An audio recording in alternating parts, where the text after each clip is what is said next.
Viver em sociedade é algo tão intrínseco à nossa espécie que muitas vezes esquecemos o quão complexo é organizar e manter um mínimo de coesão para que as pessoas pelo menos não se matem. Uma dessas ferramentas que tornam a nossa convivência mais agradável é o direito, que pra gente aqui fugir das intermináveis discussões a respeito do seu conceito e da sua natureza, a gente pode resumir mais ou menos da seguinte forma: um conjunto de normas que busca solucionar os conflitos entre todos nós, de preferência com base em ideais, em princípios de justiça e equidade. Como eu disse, isso é só um resumo impreciso que esconde todo um gigantesco conjunto de regras que nós chamamos de ordenamento jurídico. Só no Brasil já foram criadas mais de 7 milhões de normas somente de 1988 para cá. Isso sem falar em todo o aparato de instituições que existem para a criação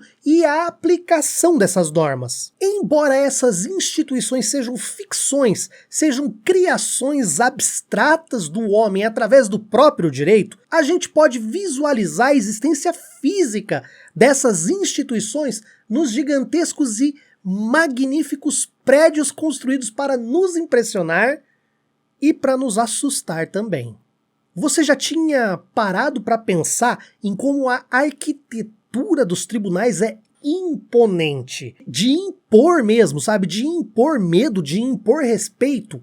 É uma arquitetura hostil que se agiganta para fazermos nós, cidadãos, nos sentirmos pequenos. E não nos esqueçamos também de todos esses arquétipos, das capas, das togas, em alguns lugares ainda perucas, e de um idioma protocolar quase incompreensível que se vale desnecessariamente de uma língua até extinta. Tudo isso é proposital e persiste até os dias de hoje. Pois é, ainda prevalece em grande parte da população exatamente essa ideia, a de que somos cidadãos impotentes perante um direito imponente. E isso atende a interesses não só do Estado, como também das pessoas e corporações que estão no controle do Estado, direto ou indiretamente. E esse respeito, ou melhor, mais do que respeito, esse medo do poder judiciário e de todos os seus rituais e possibilidades de condenação, de multa, de prisão, é medo, e esse medo também pode se transformar em uma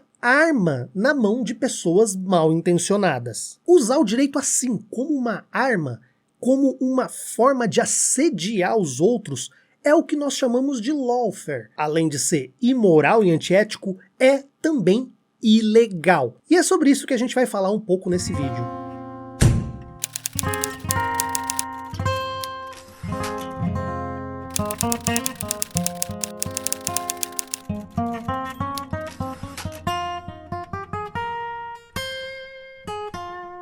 Você já recebeu alguma vez na sua vida alguma notificação? Já foi processado por alguém? Talvez muitos de vocês já tenham passado por alguma experiência como essa. Eu, que trabalho diariamente com questões relacionadas a esses fatos, posso compartilhar aqui com vocês o quanto uma simples notificação, muitas vezes inclusive para ser só testemunha, causa pavor na maioria das pessoas. É comum bater o desespero exatamente porque quando a pessoa se vê sendo tragada para esse sistema todo assustador da justiça, uma das primeiras coisas que talvez passe pela cabeça dela é: o quanto eu vou gastar com isso? Pois é, como nós dissemos, as normas e as instituições da justiça existem para que nós possamos resolver os nossos conflitos de uma forma civilizada, respeitando todos os direitos das pessoas envolvidas. Mas quem é que sabe quais são esses direitos? A grande maioria não só desconhece, como tem medo e quer distância de qualquer coisa que envolva processo, delegacia, promotor, juiz ou qualquer coisa que passe próximo de um fórum. Por outro lado, existe uma minoria que não só conhece o direito, como também sabe desse aspecto do medo e do respeito que as pessoas têm pelo sistema legal. E aí, agindo de má fé, essas pessoas fazem do direito uma arma de intimidação e opressão, Fenômeno esse que foi chamado de lawfare por dois juristas australianos. Lawfare é a junção das palavras inglesas law, que significa lei, né, direito, lei, e warfare, que significa guerra. Lawfare é uma espécie de abuso do direito que pode ser aplicado para a manipulação do sistema legal, como aconteceu, por exemplo, com a Lava Jato. Outro exemplo pode ser também a instauração de processos judiciais sem cabimento, feitos só para prejudicar a reputação de algum adversário. E também é uma forma de lawfare o assédio judicial, que nada mais é do que uma medida, muitas vezes até coordenada, de promover notificações ou ações judiciais de forma a transformá-los em instrumentos de perseguição e intimidação. Essa prática de intimidação via direito ou via poder judiciário tem se tornado cada vez mais comum, especialmente após a polarização política e os processos de disputas narrativas que se dão na mídia e nas redes sociais. E a gente consegue perceber um certo perfil político-ideológico predominante entre quem se utiliza desse recurso. E isso tem duas explicações bem simples. Primeiro, a questão do acesso a advogados, do acesso ao poder judiciário, que é algo que envolve dinheiro, mas não só dinheiro, também envolve conhecimento desses detalhes, tanto processuais e jurídicos, como também muitas vezes depende daquelas conexões entre pessoas, empresários, lobby, a gente que tem acesso, o famoso QI, que a gente já conhece bem. E o segundo motivo, para vocês entenderem, eu vou precisar aqui usar das minhas habilidades de necromante e conjurar o guru dessa turma. Processo, ele é uma arma para você amarrar a mão do seu inimigo. Não é para meter ele na cadeia. Às vezes você não consegue meter na cadeia. Mas, se um desses jornalistas tiver 20 ou 30 processos para responder, ele está lascado. A ideia é essa mesmo. Processar para causar constrangimento e não necessariamente obter uma sentença favorável. E cumprindo a cartilha de Olavo de Carvalho, a gente percebe que entidades e figuras ligadas à direita brasileira estão utilizando-se desses recursos não para promover a justiça, e sim para perpetuar uma perseguição e intimidação que visa, muitas vezes, interditar o debate público, ou pior, calar os seus adversários. Bom, eu sou um dos processados pelo Brasil Paralelo. Eu acho que é importante a gente falar que isso faz parte de um modus operandi da empresa mesmo. Assim. A gente consegue encontrar nas falas dos próprios fundadores que eles têm uma máquina de processo, que eles vigiam as pessoas, os produtores de conteúdo que estão falando deles de perto, e aí eles falam quando é uma mentira, eles processam, mas não é essa a verdade. Bom, tudo começou com um caso de racismo, né? Do Mário Frias com o Jones Manuel. Em que a pessoa em si, né, a Madeleine, ela fez um comentário na época falando que era mais ou menos uma treta entre dois homens, né? Sendo que o Mário Frias foi racista com o Jones. Aí eu fiz um comentário falando que ela tinha relativizado o racismo e acho que ela me bloqueou logo em seguida, né? Aí em algum momento dessa discussão toda, ela chamou uma influencer trans de cara no Twitter, né? E eu só comentei que ela tinha sido transfóbica. E após isso, se passou um tempo, e ela abriu um processo contra mim e diversos outros influencers, né, da internet, falando que eles não podem acusar ela de transfobia porque isso é imputação de crime, e ela ia processar todo mundo por conta disso, né? E aí, a gente percebe que o objetivo da notificação extrajudicial ou mesmo da ação nem sempre é buscar resguardar o direito de imagem ou a honra que podem ou não terem sido atingidos, mas sim intimidar e silenciar os seus adversários. Lembrando sempre, né, que é a mesma galera que defende a liberdade de expressão sem limites. E como se dá o assédio judicial? Vindo dessa turma, a gente pode falar basicamente em duas formas de intimidação: através das notificações extrajudiciais ou das ações na justiça. Existe um instrumento jurídico que nós chamamos de notificação extrajudicial. Apesar de ser um instrumento jurídico, ele não é judicial, ele não é expedido pela justiça, não é um juiz que expede ela. Essa notificação extrajudicial, que geralmente vem de escritórios de advocacia, Não é um documento com força legal para obrigar ninguém a fazer nada, tipo apagar uma postagem ou fazer um pedido de desculpas. Não. Notificação extrajudicial não manda. A notificação extrajudicial pede. A notificação extrajudicial é algo que está fora do judiciário. E ela costuma ser uma tentativa por fora de você tentar resolver o conflito antes de, eventualmente, ingressar com uma ação na justiça. E eu não estou aqui querendo menosprezar ou dizer que o uso dessa notificação extrajudicial é sempre errada. Não é. Ela é importante para que as pessoas que estão bem intencionadas tentem resolver um conflito real, uma treta que realmente ali causou algum dano, sem precisar chegar aos tribunais. Mas como existe sempre um malandro ou o valentão que quer ganhar tudo no jeitinho ou no grito, tem quem use esse instrumento apenas com o objetivo de intimidar e coagir as pessoas a apagar conteúdo ou fazer pedido de desculpa. Essas notificações extrajudiciais são mais usadas do que as ações e muitas vezes elas são só um blefe. Agora, uma pessoa sem conhecimento legal e, mais que isso, muitas vezes pega, de surpresa uma carta registrada com um título gigante de notificação extrajudicial assinado por advogados e tal, e aí você soma, além do desconhecimento, todo aquele receio, todo aquele medo, toda aquela arquitetura, todos aqueles arquétipos, tudo aquilo que a gente falou, sabe? E a pessoa de repente se vê com medo ou à beira, sabe, de se ver tragada ou arrastada para os tribunais de justiça. Essa pessoa vai fazer o quê? Ela vai pagar para ver? Muitas vezes ela simplesmente acaba acatando ou obedecendo ao pedido da notificação extrajudicial, ela vai lá, apaga o seu conteúdo, posta um pedido de desculpas, enfim, faz o que pediram para ela. A outra forma de assédio judicial, com notificação extrajudicial ou não feita anteriormente, é processar a pessoa pelo simples motivo do que... eu posso processar.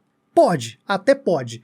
Ter acesso e usar o poder judiciário é um dos direitos mais importantes que estão previstos na nossa atual Constituição Federal. É um direito seu, é um direito meu buscar a justiça sempre que eu ou você achar que fomos lesados. No entanto, nós sabemos que a grande maioria dos direitos que estão na nossa Constituição, inclusive os fundamentais, não são absolutos. O direito à vida, por exemplo, ele não é absoluto, uma vez que a própria Constituição autoriza a pena de morte em períodos de guerra. Da mesma forma, esse nosso direito de ação, esse nosso direito de procurar a justiça, nem sempre vai prosperar, nem sempre vai se tornar um processo de fato, porque existem alguns requisitos para que a gente possa exercer esse nosso direito de forma legítima. Inclusive, existe algo que nós chamamos de litigância de má-fé, que pode até mesmo punir quem entrar com uma ação que sabe ser inválida. Então é só a gente se defender, pedir uma litigância de má-fé, que aí vai ter uma multa, e essa galera vai começar a sofrer as consequências e vai baixar a bola?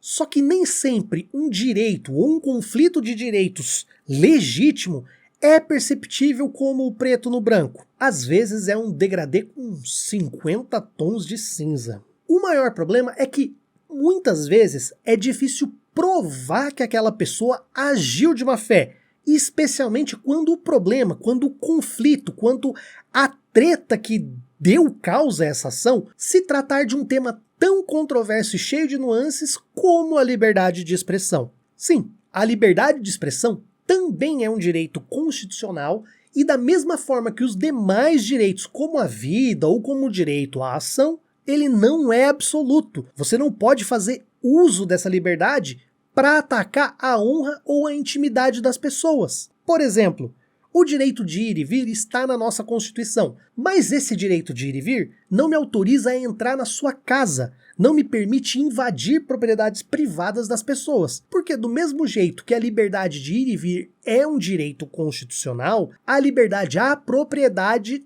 também o é, e um direito acaba onde começa o outro. E é assim também com a liberdade de expressão. Nós temos o direito de nos expressar, mas nós não podemos ultrapassar os muros invisíveis que protegem a honra, que protegem a imagem e a privacidade das pessoas. Ainda assim, a liberdade de expressão é um dos fundamentos mais importantes de um Estado democrático de direito. Poder expressar sua crítica ao governo, aos seus agentes, é indispensável para o exercício da cidadania. Assim como exercer o mesmo papel crítico ao trabalho científico, artístico, jornalístico e de opinião das pessoas e dos veículos de imprensa, também é fundamental. A liberdade de expressão existe para garantir esse processo dialético.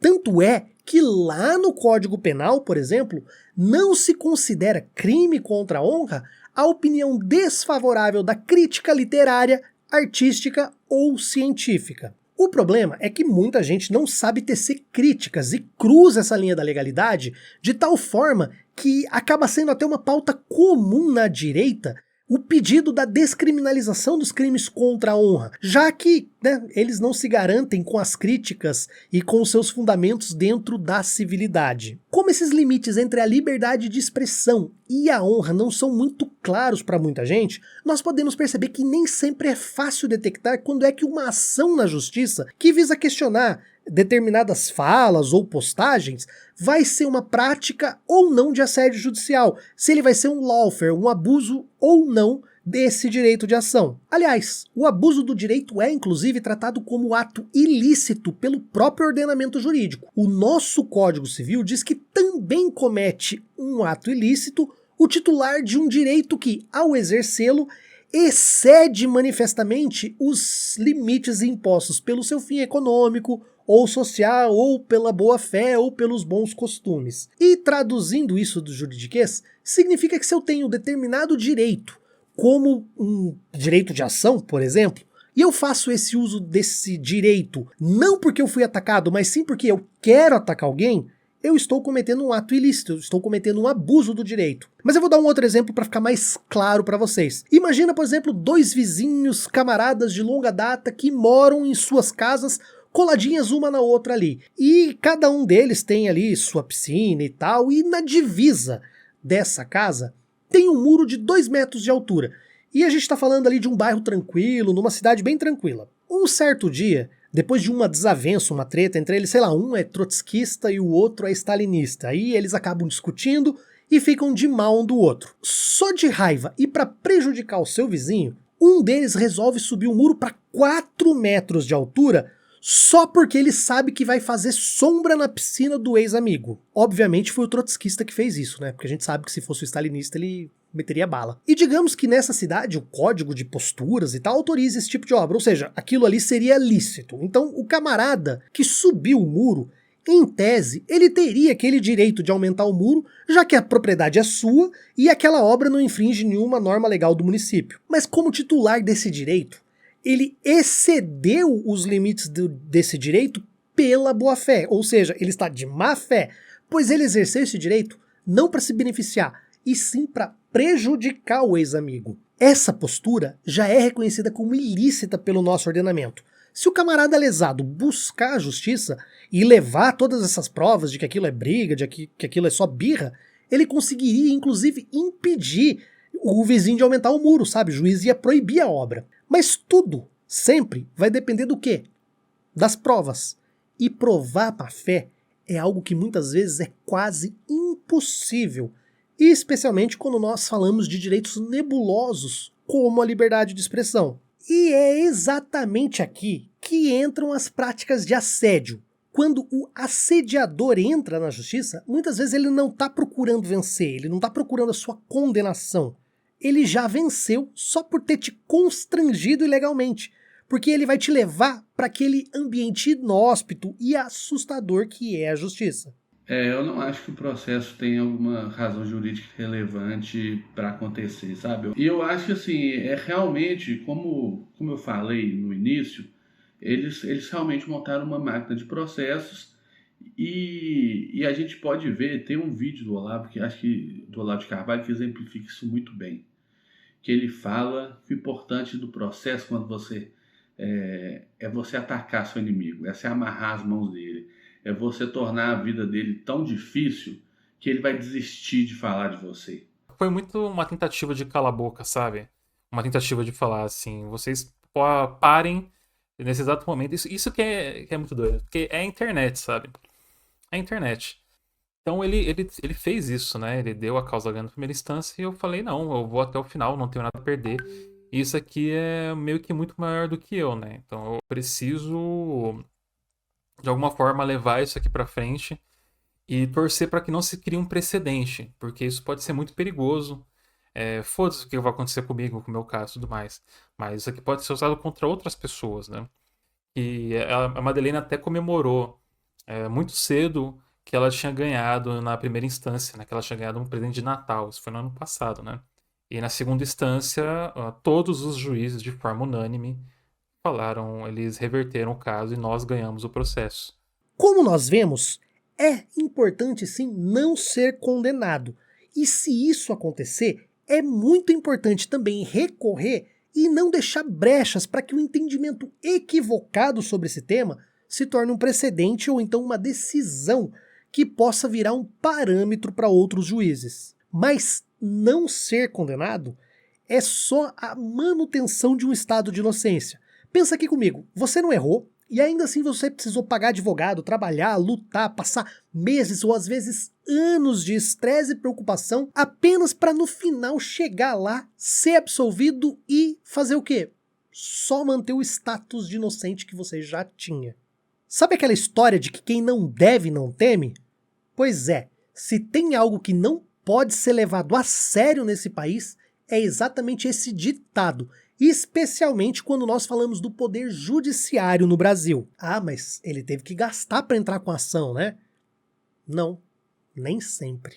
Meu nome é Constantino, sou advogado de alguns divulgadores científicos e tenho notado que vários divulgadores estão sofrendo assédio jurídico para impedir que eles comprovem que as informações que os autores dos processos falam são falsas. Normalmente quem faz esse tipo de assédio entra no juizado especial civil, uma vez que quando ele perde o processo, ele não paga nenhuma custa judicial e não paga sucumbência, então ele acaba não sendo punido por ter feito assédio jurídico. Pois é, lá nos anos 90, o Congresso Nacional criou a Lei dos Juizados Especiais, que as pessoas conhecem popularmente como pequenas causas. E um dos maiores problemas, ainda é um problema, mas era muito maior, era a questão do acesso à justiça. A justiça, ela é cara, você precisa pagar advogado, custas de cartório, perícia, um monte de coisa. Essa lei, ela veio para facilitar o acesso à justiça e permitir que as pessoas possam,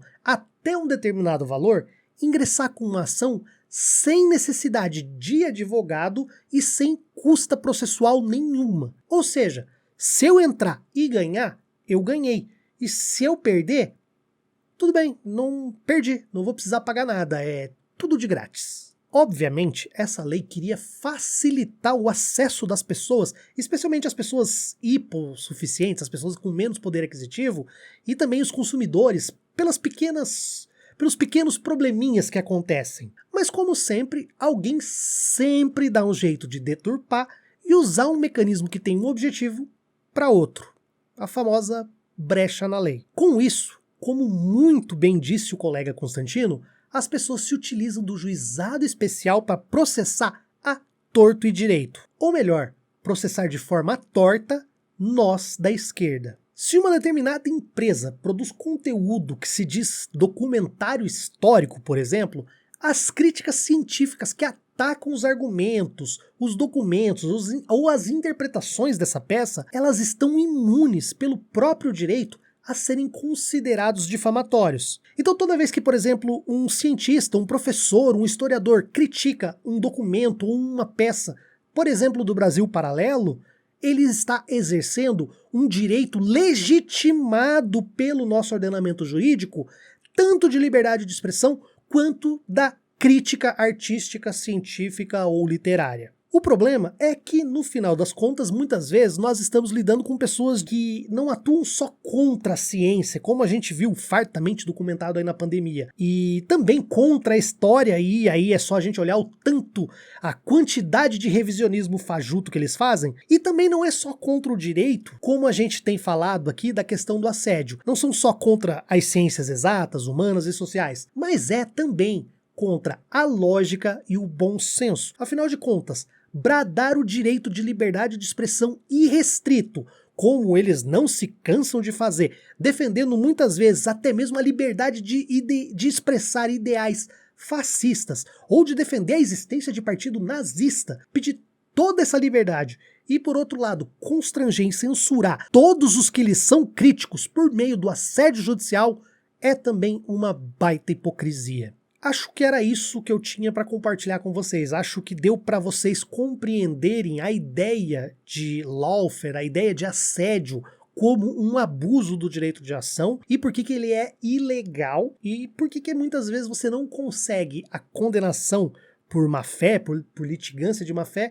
exatamente porque isso depende muitas vezes de fazer provas que são difíceis de serem produzidas. Agora, se vocês quiserem realmente entender o quão absurdo é essa prática, façam o seguinte, eu vou deixar alguns vídeos aqui nos cards e outros no comentário junto com as fontes desse vídeo que vão dar uma dimensão do tamanho das groselhas que essa galera fala. O que vocês vão ver são vídeos que possuem críticas fundamentadas que exatamente por refutar o conteúdo produzido pela extrema-direita podem acabar sendo injustamente assediadas. Para finalizar, quero só informar que as entrevistas que vocês viram aqui, alguns trechos, estarão disponibilizadas na íntegra em um outro vídeo que vai sair logo mais, beleza?